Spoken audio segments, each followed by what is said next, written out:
Mas os caras cobrar quanto lá pra você? Na Word? Então. Não, mas tá, eu queria cobrar 50 contos, porque eu já tinha passado a fiação e tudo, mano. Aí falou, eu foi. Ah. O gordinho não queria diminuir o preço. Mas viu?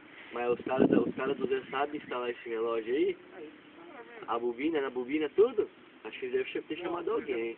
Ah, pro Digão. O cara também, ó, da Word. Pode crer. Vai levar pro Chimbara, mano. Aí,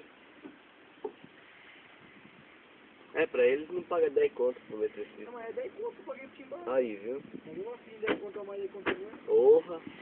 São várias brejas.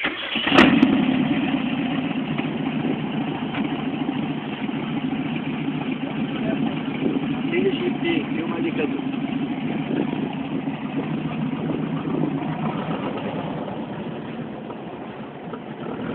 Aumenta o giro do shift, hein? Dá uma bombada. Vê se tá aparecendo ali.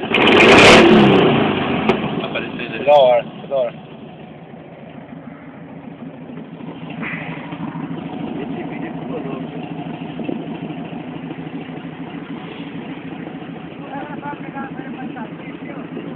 Pra onde? Pra Tatuí. Sobe essa rua aqui até o final. Aí você vê o murão, você vira à direita, faz a rotatória, avenida até o final, você tá na estrada.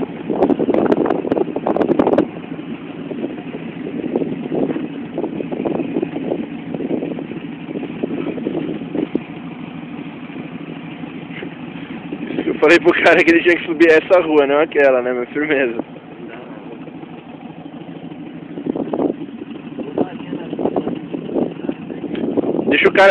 Deixa o Ivan sair primeiro.